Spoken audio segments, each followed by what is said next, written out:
As I was walking through the gate, I felt alive. I felt awake. Silent screams filled the air, and the walking dead were there. I could see them dying, lying everywhere.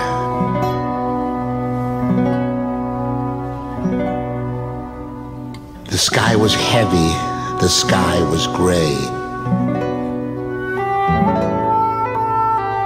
The air was dense on that solemn day. I could smell fear, I could smell sorrow. They all had today, but no tomorrow. As I was walking through the gate,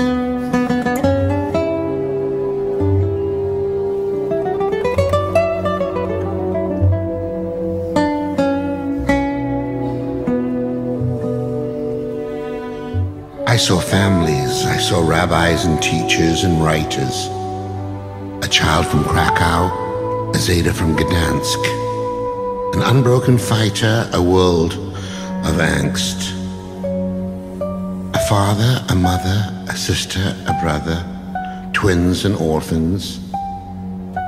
I saw dignity broken, I heard prayers unspoken. I saw you and me. There's no parallel to Auschwitz in my life. The camp has been on my radar since a young lad. Then at the ripe age of 68 in April 2019, I find myself finally walking through the gate and into Konzentrationslager Auschwitz. My visit had never felt like a whim or a dream. To me, it was always an inevitability. Why does this gruesome, dark, disturbing place, which tugs me into the heart of darkness, feel like a déjà vu? I can't recall a time when Auschwitz did not feature as an appendage to my soul, even before I could spell its name or point to it on a map. It was relevant to my life. It was an important stop I had to make, a piece of the puzzle that required completion in this lifetime. The idea to create The Gate, the musical, arrived a full year after I had walked through the gate. Now, our family flew from Vienna to Krakow. We arrived at John Paul II International Airport in Krakow at 10 at night. Then we took a 40-minute drive through the city to a small Polish boutique hotel. The alarm rang at 4 a.m. We showered, feeling apprehensive, tense, tired, our nerves on edge. We were mostly silent. In the hotel lobby at 5:45 a.m., a sandwich, apple, and a small bottle of juice awaited, invitingly. Packed inside a brown bag like a school lunch when you're a kid, one bag for each person. No, there were no names on the bags. And then we depart for the camp in a small black van. It is 6 a.m. Lori, my wife, was hesitant, unsure if she wanted to go. Then, a last-minute yes. My daughter and her husband, McCartney and Graham, are punctual as always and ready for the adventure. My daughter is the ultimate planner. She had booked the entire trip to Europe. We just showed up. Truly kind of her. Thank you, McCartney. Everything ran smooth like a Swiss watch. The drive from Krakow to Auschwitz took an hour. We drove parallel to the train tracks that run from Krakow to the camp. I'm not sure if these are the same train tracks, but I thought that they were the same train tracks, the ones used by Jews earlier in time. A disturbing and horrible connection. Reality is creeping in. I can see Auschwitz. In September 1941, the Reich mandated by decree that it was essential to illustrate and to indicate who were the Jews in the population. To this end, they ordered that all Warsaw Jews older than six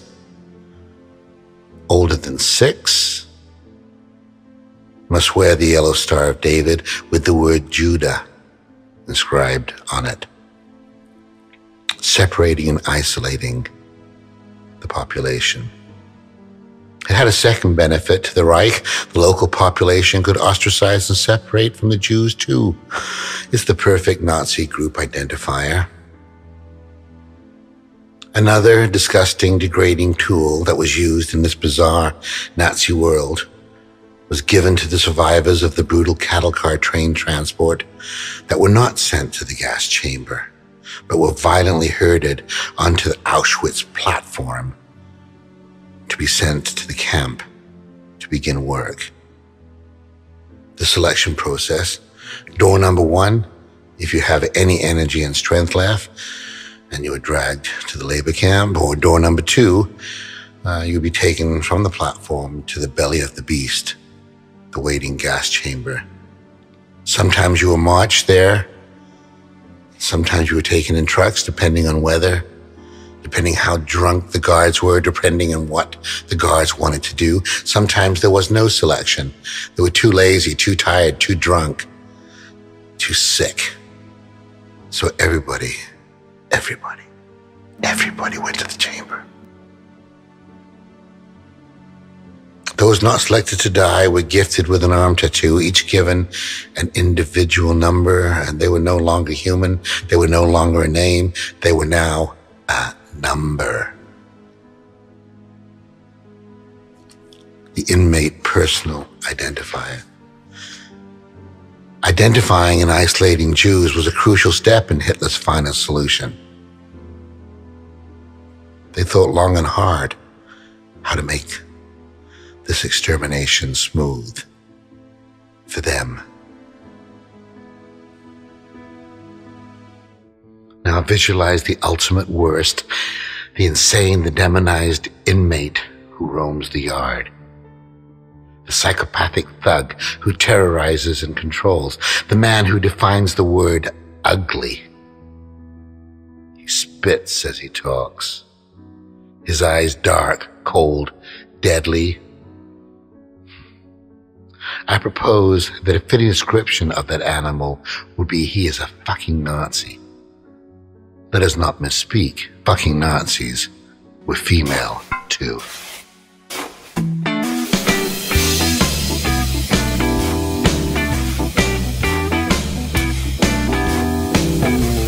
Talk, walk and run. Talk, walk and run. Lay down, sit up, stand. Talk, walk and run. Tongues are tied, stay alive. Do everything you're told to do.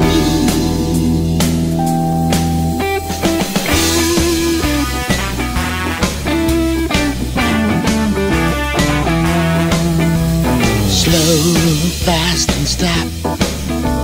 Slow, fast, stop. Sorrow, sadness, shame. Slow, fast and stop. Empty bowls, frozen souls. Do everything you're told to do.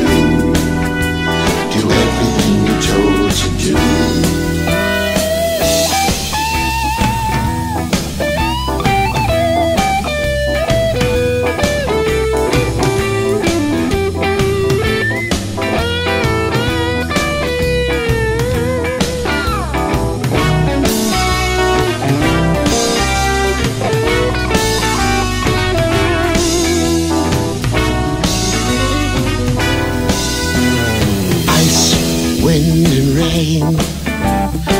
Ice, wind and rain, numb, blood, mud. Ice, wind and rain, everywhere, dying stare. Do everything you're told to do. Do everything you're told to do. Do everything you're told to do. Do everything you're told to do. Do everything you're told to do. Do everything you're told to do. Do everything you're told to do. Do everything you're told to do. Do everything you're told to do. Do everything you're told to do.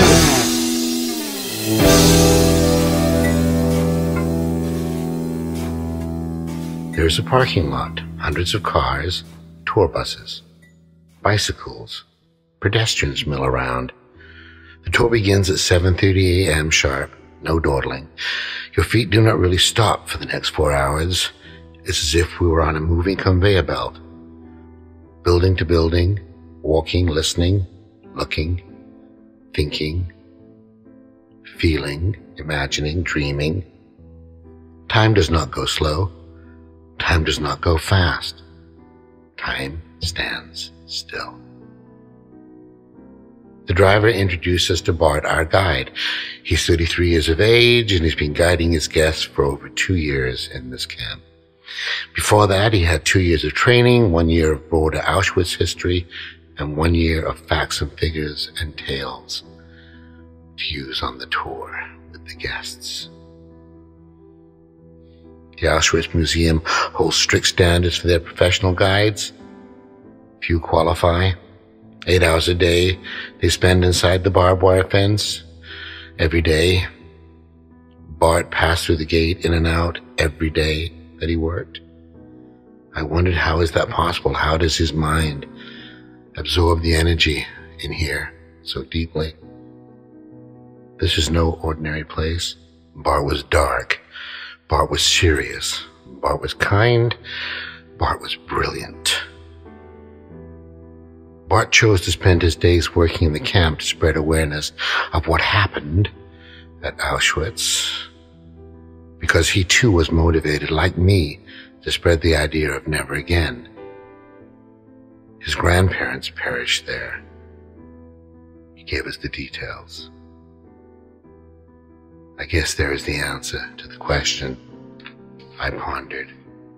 Why would someone work as a guide in Auschwitz-Birkenau?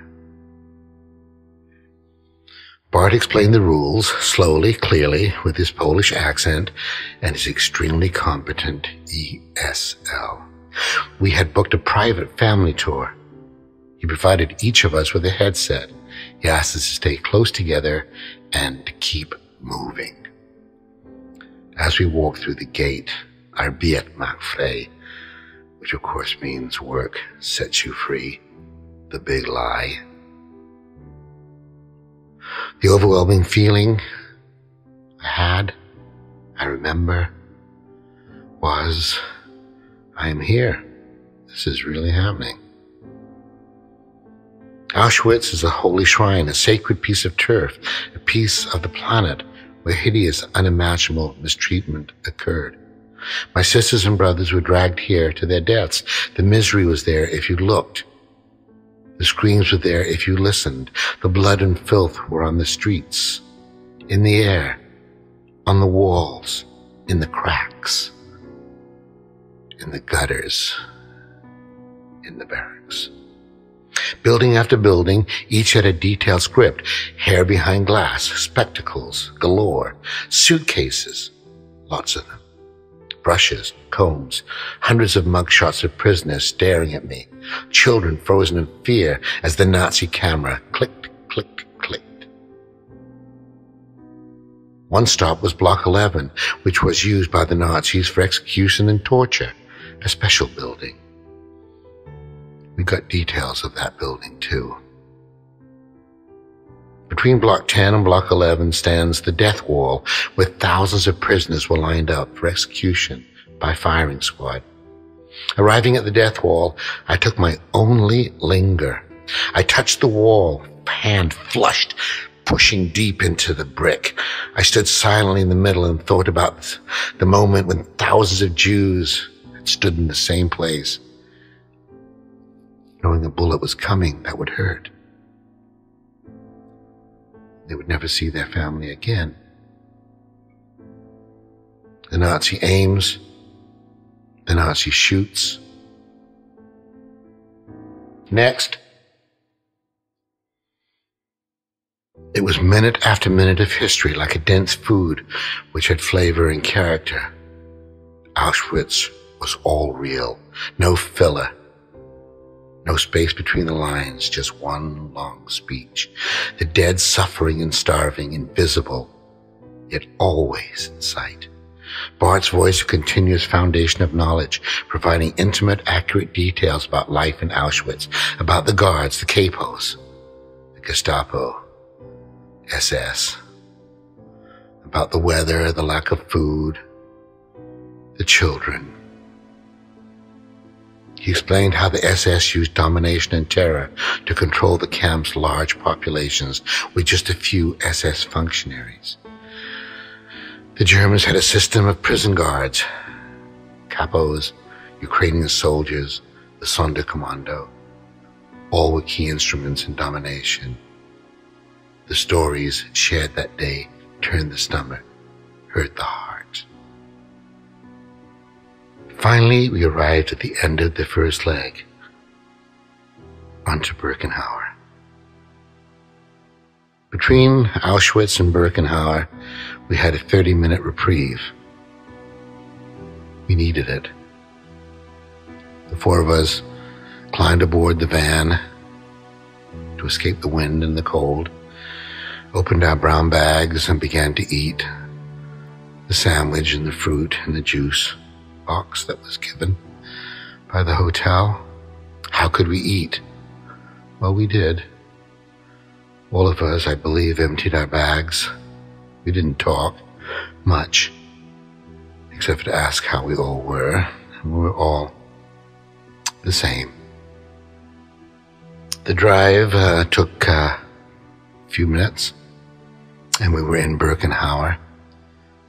Birkenauer was bigger, perhaps more overwhelming in one way, but lack of detail made it a little easier. Eventually we arrived at the Judenrampe, where the Jews disembarked from the trains and where they were selected to either work or be gassed.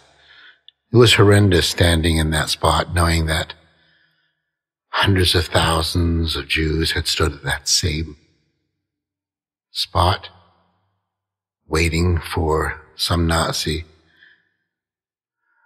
to decide. Alongside it stood an original, not restored, cattle car, identical to the way it would have been in 1944. It was small, and Bart explained the cramped and suffocating trip that the prisoners would have experienced, locked inside this car for days. We all know how many died en route. Germans kept track. The tour of Birkenau was extensive and interesting on many, many levels, but I had become numb by now, and it was not an internal numbness, but an external quiet that took over. Overload? I'm not sure. We walked the large camp, Bart sharing facts, feelings, and tales about the prisoner's life, and finally, we arrived at the gas chambers.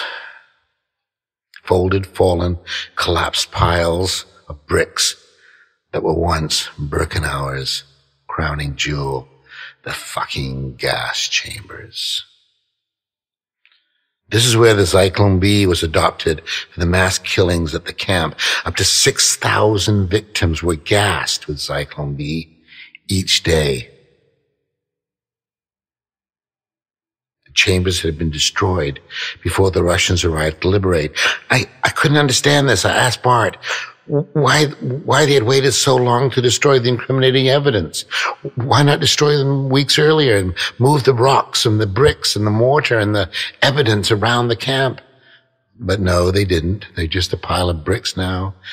And scientists were able to rebuild them and know what the size of the rooms were and know the procedures.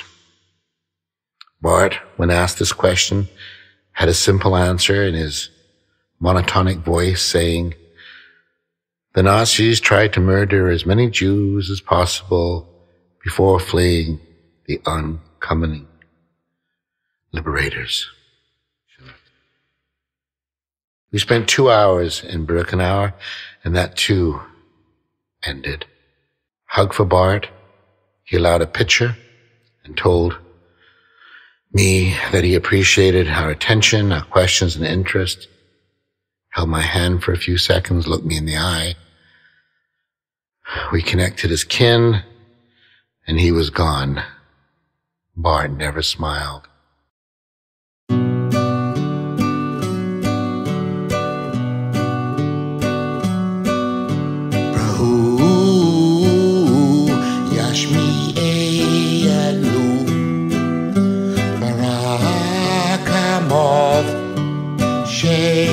And yes, she